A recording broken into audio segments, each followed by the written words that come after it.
Hey guys, thanks for tuning in. It has been a busy week in the news, has it not? Just want to remind you that today's topics is now available on podcast, YouTube, as well as Facebook. I think that the podcast sound is a lot better, so if you can't hear it good on those other ones, then you may want to listen to the podcast. I want to talk about the John Deere strike that ended a little bit. They ended their strike Wednesday. They had been on strike since October the 14th, which was almost 5 weeks. Uh, they were able to secure pay raises and an increase in their pension plan. Most places don't even have pensions anymore, so for them to actually get an increase in their pension, that's a big deal. Uh, so hats off. I mean, really, that's all you can say to the over 10,000 workers. These John Deere guys are actually part of the UAW, the United Auto Workers, so they're in the same union as like the car companies. They decided to take a stand, and with all the supply chain issues that we're having right now, on top of this, 5 week shutdown, good luck getting some John Deere parts in the next few weeks. But other than that, I think it's gonna work its way out. We'll talk about the United Steelworkers. They ended their strike in Shelby, Ohio, a few days ago. Also, they got an increase in their pension plan as well as pay raises, and their health care premiums actually dropped by 15%. Man, that's awesome. You just have to remember that we're in a workers' market right now. Workers have the upper hand. There's supposedly a worker shortage. People are paying higher wages. People are looking for people. I saw somewhere that here in Alabama, they said that there's 2 jobs for every unemployed person right now. So the workers are able to get things like this done right now. There'll never be a better time, I don't think, in history, but to negotiate. If you want to negotiate, now's the time to do it, because there's jobs everywhere. Starting wages are higher than they've ever been. Of course, that's because inflation's going through the roof. We'll talk about that in a minute. But the Washington Examiner reports a federal judge blocks the Michigan Biden attempt to shut down the oil pipeline that comes out of Canada. Michigan's tyrant governor, Gretchen Whitmer, she's been trying to get this thing moved to the state level. She wants to have this case solely heard in Michigan. That way she can control what's said and done. Well, this judge came out and said, no. The pipeline crosses an international border. It's obviously a federal issue. So that was finally settled. Now it's going to be on the federal level where they hear it. Problem is, Biden came out, was it this first part of this week, I think it was, and he is now threatening to shut it down himself on the federal level. This has been going on since last November. If you remember, we talked about it a little bit back then. But the entire thing is just idiotic. It makes absolutely no sense with the economic situation that we're in with our energy to be shutting down an oil pipeline. But if you'll remember, it shouldn't surprise anybody. Day one in office, his first day in office is when Biden shut down the Keystone XL pipeline. Y'all remember that? Surely thousands of jobs destroyed, gone, and just crippled our energy independence on day one. So it really shouldn't surprise you what he's doing. Then Newsmax reports that the United States is now asking Japan and China, along with other nations, to tap into their oil reserves to help out with the shortage. This is after, a few weeks ago, do y'all remember when he called Saudi Arabia, Biden did, and he called OPEC, and he was begging them to increase their oil production. Please pump out more oil so we can buy it from you. We need more. And then Saudi Arabia said no. That's why prices are going up. The whole thing will almost make you blow a head gasket if you sit here thinking about it, because it makes no sense at all that we were energy independent. We were pumping more, refining more oil and gas and diesel than we could use. We were exporting it. We were shipping it to other countries. And now we're begging these countries to pump more so we can buy it from them. There's no way to rationalize that. None. Oh my goodness. You know, Biden comes in, and basically what he does is takes a sledgehammer to our oil production. That's a good way to put it, I guess. Prices have now gone through the roof, and now he's begging countries from around the world to sell us more of their oil. Uh, you've got to be kidding me. Each nation has, you know, these strategic oil reserves, millions of barrels of oil. In case some type of emergency comes up, they can tap into it and everything will be okay. So, did you get that? He's asking China. He's asking China to tap into their oil reserves to give us some. When Texas, Oklahoma, and Alaska are floating on it, all you have to do, lift the restrictions, stop this foolishness, and let them do what they do. Let them pump the oil, and we're fine. Gas is back to $1.70 a gallon. But no, he won't do that. You know why? Because he is so deep in the back pockets of these left-wing Green New Deal fanatics that he can't do it. Just lift the restrictions, Joe. Just lift the restrictions and let us do what we do. But he's not going to do that. He is so beholden to the way left side of his party that he can't do it. Let's look at the vaccine for a minute. CBS 42 has a good article on a story that they picked up from overseas, but it's on the nation of Austria, which borders Germany, and they say that Germany is about to do the same thing. But what Austria is doing, they're ordering a nationwide lockdown for everyone who's unvaccinated. So if you've not had the shot in Austria, you can't leave the house. Like I said, Germany's going to do it also the way it looks. I've been reading about it, but it went into effect last Sunday at midnight. Now Reuters.com has an in-depth story on it. If you want to read more and get more into it, you can go to Reuters and find that. But Austria is a fairly conservative country when you look at the rest of Europe. Compared to the rest of them, they're conservative. They say the reason for the lockdown is an increase in COVID cases. Not deaths, mind you, just cases. So that's why they're doing it. And I bring this story up because it's happening around the world. It's not just Austria. It's happening everywhere. Nation after nation is still mandating this shot, basically forcing people to get it if you want to function somewhat normally in society, right? Now, even over here, even after the Fifth Circuit Court of Appeals in New Orleans, even after they put a stay on this crazy mandate that Biden put out, which was going to force OSHA to fine people, like you remember all that, right? Well, the Fifth Circuit put a stay on it. They stopped any penalties or enforcement by OSHA. Jen Psaki came out yesterday and said, quote, the administration is still holding firm to the president's January 4th deadline to require all businesses with 100 or more employees to be fully vaccinated or face severe fines. So the Biden administration doesn't care what the court system says. The court says you can't do this. You're not doing it. And he says, oh, yes, we are. So we're going to see how this plays out in court. I don't know. But they're so fanatical about this. And it's all about control. I hope that you understand that by now. But that's what it's about. Listen to this. I tell you this about the severe fines of what the government's wanting to do. I tell you about Austria. Now listen to this.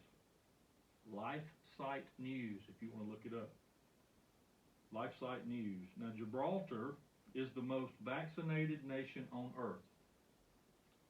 Confirmed. 100% of the population is vaccinated, and another 40% have had a booster shot. Everybody in that nation has been vaccinated, and half of them have had a booster, okay? Now, their government from Gibraltar announced yesterday they are canceling all Christmas celebrations because of a spike in COVID cases. Now, the government report says, I'm still quoting that, you can look this up. The spike in cases has been traced to religious gatherings. Uh-oh. Workplace mixing and social events. You got to be kidding me. I mean, that's just normal life. That's just what people do. So the spike in cases is because people are just living their life after being fully vaccinated and boosted. They're still catching COVID. Uh, Government health officials in Gibraltar are still continuing to promote more booster shots. Are you kidding me? Well, the first 3 or 4 didn't work, so you need another one. Let's take another one. If everybody is vaccinated and they're still catching COVID, am I the only person that's saying maybe the shot's not working? Maybe it's not working. Am I the only person saying that or thinking that? I mean, come on, everybody's had the shot and they're all getting sick. WND News Center from over there, they released this statement. The evidence is suggesting that these COVID vaccines recently identified as gene therapy, they're going to get cancer, rather than vaccinations, are not really doing the job consumers have been led to believe they would do. You think? If everybody's had the shot and they're still getting sick, I do think that we've been misled in some way, right? Common sense? This is spiritual warfare, people. I've been saying that for a long time. That's no other answer. This is spiritual warfare. You have to look around the world. Remember this. Look around the world at different news sites, at different organizations, different nations. Get a big picture of things. You cannot just listen to the 1 or 2 news sites over here. I think they have proven that they are not as honest as we'd like them to be, right? They all have an agenda. They're all bought and paid for by somebody. So look around the world. Get a big picture. This is obviously about control. It's not about health anymore. There's no way that you could even try to make that claim. When everybody has had the shot and then they're all getting sick and you want them to keep getting the shot. It's about control. There's no other answer, but even here in the U.S., we're up to about 75%, 73, I think, but it's almost 3/4 of our population has been vaccinated, right? Remember that. Now, NPR comes out. They're very liberal. NPR doesn't have a conservative bone in their body. NPR came out. Their statistics are now showing today that 83,000 cases a day of COVID in the U.S. They call it breakthrough cases. Remember last week we talked about that? Breakthrough cases when you get COVID after having the shot. It's breaking through the shot, if you want to think about it that way, right? Listen to this. Zimbabwe is in Africa, a nation in Africa. 0 COVID deaths. They have none. Okay? Now this lady that's from there, her name, and I'm sure I'm going to destroy it, but it's Wafa El Sadir. She's actually the chair of global health at Columbia University. Very educated lady. And listen to what she said. Quote, something mysterious is going on in Africa. They don't have the vaccines or the resources to fight COVID like they do in Europe or the U.S., but somehow they are doing better. Yeah, they haven't had the vaccine. World Health Organization, the WHO, they report that 6% of Africa is vaccinated, only 6%, but it's one of the least affected areas in the world. Now that's the top main part of Africa. The one little nation on the bottom, South Africa, they're more westernized. They're like us in Europe, kind of, right? Now they're 41% vaccinated, and they had the most deaths of any African nation. Now, I don't want to read anything into that. That's just facts. That's what we do. So, are the people in Africa, is their immune system stronger? Are they just able to withstand stuff better than us? That's possible. You know, they got a lot of stuff over there that makes them tougher. They have, half of them take hydroxychloroquine every day because of malaria, different stuff. But maybe it's that. Maybe they're just tougher. Or maybe it's something with this vaccine. Just maybe. I don't know. But the facts don't lie. Where the vaccine is most prevalent is where you have the most cases. You go figure. I'll let you guys figure that one out. But I read a long article just for you guys today. Oh my goodness. It was deep reading. But it was put out by Johns Hopkins University. They admit to at least 10% of all COVID cases are now breakthrough cases. So if they admit to 10%, what do you think it really is? Yeah. this to the 10% that they can't get around. They got to admit that. Their advice to anyone, this is from Johns Hopkins University now, the most prestigious medical university in our nation. Listen to what they said. They said, advice to people who have had the shot: wear a mask, avoid social gatherings, practice social distancing, practice hand washing. And I thought, wait a minute, that's the same thing they tell the people that have not had the shot to do. There's no difference. Their recommendations for you if you've had the shot are exactly the same as if you have not. Have not, doesn't matter, do the same thing. Now why is Johns Hopkins saying that? Because they know it's not working. They know it's not protecting you. It's not making you immune. And that's just the truth. And all this, the population has to be prepared and conditioned to obey. That's all it can be. No matter how crazy it sounds, no matter if it makes sense or not, you have to be conditioned to obey what you're told to do. That's the only thing I can come up with. That's the only thing that makes any sense. The only rational explanation for this obvious blindness to the facts. Wear the mask or take the shot. You know, whatever brings you peace of mind, you should be happy with that. Be comfortable, be happy. If you think it'll help, please do it. But just know that this is spiritual warfare, people. That's all it is. Another piece of evidence to prove that to you, the Blaze Media has a good report on this. Some people issued a Freedom of Information request to the FDA about the Pfizer vaccine, right? Now in our country, supposedly, if you request information that's public like that, they have to release it. So when they released this information about the Pfizer vaccine, the FDA, instead of turning it over, they went to a federal judge and they told the judge that they needed 55 years to be able to turn over this information. 55 years. They said it'll take us that long to get it all together and to turn it in. So they're asking the judge to actually grant them 55 years. And you watch. I bet he does it. I bet he does it. I bet this judge. And what's that mean, really? That means that we're not going to give you the information. You know, in 55 years, most of us will be passed on. So 55 years, they're not going to release this information from Pfizer, and it makes you wonder why. Why are they not wanting to release it? Why are they fighting? 55 years. Come on, man. To steal Joe Biden's phrase. But let's move on for that. It seems like the whole nation has been watching this Kyle Rittenhouse trial. Like I said the other day on the Facebook page, if you like that page, every morning I put like just a little update on there. But like I said, you know, we can debate whether or not this guy should have been there or not. That's a legitimate debate. We can have that discussion. Should he have been there? But there is no debate on whether or not he acted in self-defense or not.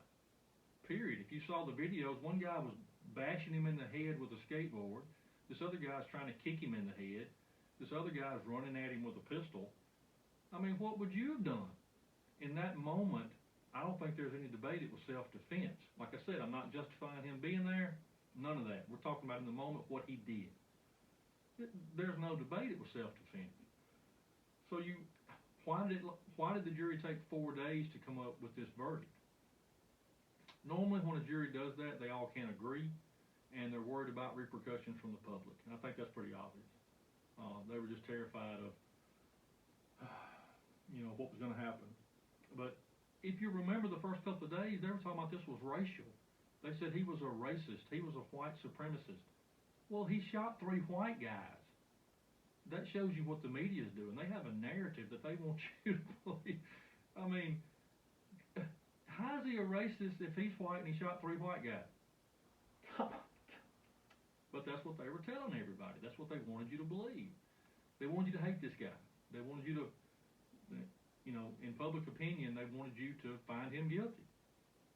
Well, they found him innocent today. They threw on all charges.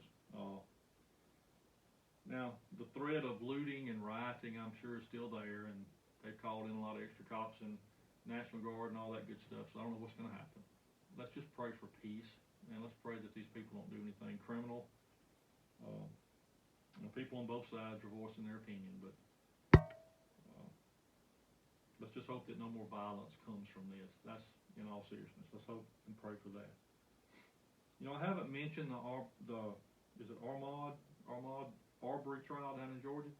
I haven't brought that up because that's really not even up for discussion. Those three guys are going to prison, period. That kid didn't have a weapon. He was running from them down the street. They were chasing him. These three guys are going to prison where they should be. So that's why I haven't really talked about that very much. I think 100% that's cut and dry case. That one's over. Something more important here that we haven't talked about much lately. But NBC reports that 100,000 overdose deaths in the United States for the first time in any 12-month period. That's up 29% from last year. And fentanyl accounts for 75% of those deaths. Fentanyl comes from China, in case you guys didn't know it. Most of it comes from China. And they ship it down to Mexico where it's then smuggled across the border. Well, it shouldn't surprise anybody. The Border Patrol came out today and said that they know of at least 2,000 people a day that get across the border without being caught. So if you can't catch people, you can't catch the people with dope, right? That's where it's coming from. People magazine had a report out of Connecticut. This is staggering for some of you people that agree with legalized marijuana. But Connecticut warns of fentanyl-laced marijuana. Policeman pulled over a guy. He had some pot, and they checked it, sent it off for a sample, and the marijuana is now laced with fentanyl, which is killing people. So, we've had a war on drugs my whole life. Maybe longer than that, I don't know. And we have made no progress on the war on drugs. You know why? It's called supply and demand. As long as somebody wants it, somebody else is going to supply it. That's just how it is. You guys know that. So, more policemen will not help. More laws will not help. Dumping more money on the problem will not help. We've proved that.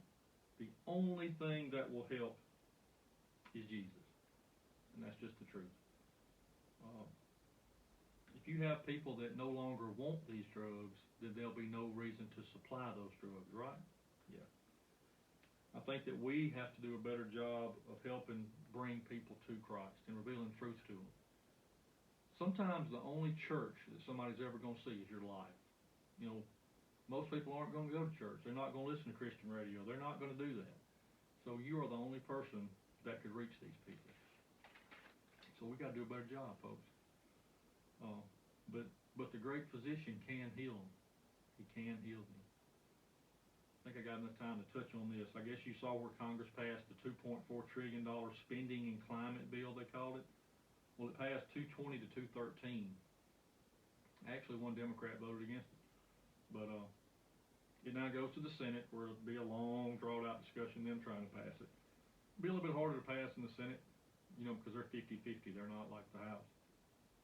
Now, this is going to add $160 billion to the deficit over the next decade. So inflation's going through the roof. We're having a real problem with stuff, so let's dump more money onto it, right? More monopoly money. When you keep doing that, the value of your money goes down. That's just common sense. Inflation is going to get worse, and we're about to be slammed with more government spending if they pass this.